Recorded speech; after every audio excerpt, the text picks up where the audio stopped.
Shalom, selamat pagi Bapak Ibu dan Saudara yang terkasih di dalam Tuhan Yesus Kristus. Puji nama Tuhan kalau pagi hari ini kita boleh menikmati berkat yang baru yang berasal daripada Tuhan. Setelah sepanjang malam kita boleh beristirahat, pagi hari ini kita boleh menikmati berkat yang baru yang Tuhan siapkan bagi kita. Mari Bapak Ibu dan Saudara yang terkasih di dalam Tuhan, sebelum kita memulai semua aktivitas hidup kita pagi hari ini, terlebih dahulu kita akan belajar kebenaran firman Tuhan. Sebelumnya mari kita berdoa.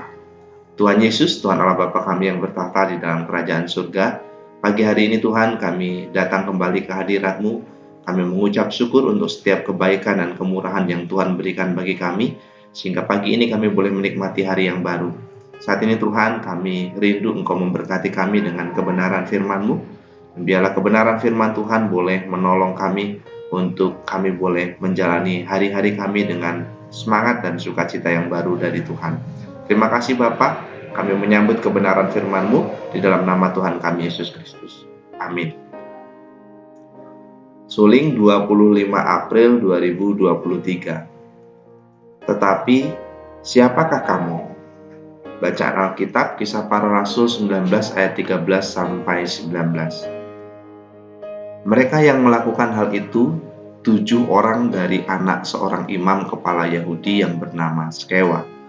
Tetapi roh jahat itu menjawab, Yesus aku kenal, dan Paulus aku ketahui. Tetapi kamu, siapakah kamu? Kisah Para Rasul 19 ayat 14 sampai 15. Simsalabim dan Adakadabra. Rasanya dua kata tersebut sudah tidak asing lagi terdengar bagi telinga kita. Simsalabim dan Adakadabra adalah kata-kata ajaib yang sering digunakan oleh para penyihir saat melakukan trik sulap di atas panggung. Sampai saat ini, tidak ada yang mengetahui dengan jelas siapa dan dari mana asal dua jargon khas pesulap ini. Meski demikian, dua jargon ini sudah menjadi semacam mantra bagi para pesulap. Teks bacaan kita hari ini menulis tentang tukang jampi Yahudi, yaitu anak-anak Skewa. Skewa adalah anak dari seorang imam kepala Yahudi. Tentu kemungkinan besar Skewa dan anak-anaknya pernah mendengar atau melihat langsung Paulus yang membuat mujizat di dalam nama Yesus. Karena itulah anak-anak Skewa mencoba membuat mujizat kepada mereka yang kerasukan roh jahat dengan menggunakan nama Yesus. Tidak jelas memang apa alasan dan motivasi mereka melakukan hal itu. Tetapi roh jahat yang ditengking anak-anak Skewa itu justru menjawab, Yesus aku kenal, dan Paulus aku ketahui. Tetapi kamu, siapakah kamu? Ayat 15. Roh jahat yang ada di dalam tubuh orang yang kerasukan itu pun tahu bahwa anak-anak Skewa hanya mengucapkan nama Yesus di bibir saja. Sehingga orang yang dirasuk roh jahat tersebut kemudian menerkam anak-anak Skewa. Sehingga anak-anak Skewa tersebut lari dengan telanjang dan luka-luka. Pengalaman anak-anak Skewa ini menjadi pelajaran bagi kita bahwa nama Yesus tidak dapat dipermainkan oleh manusia.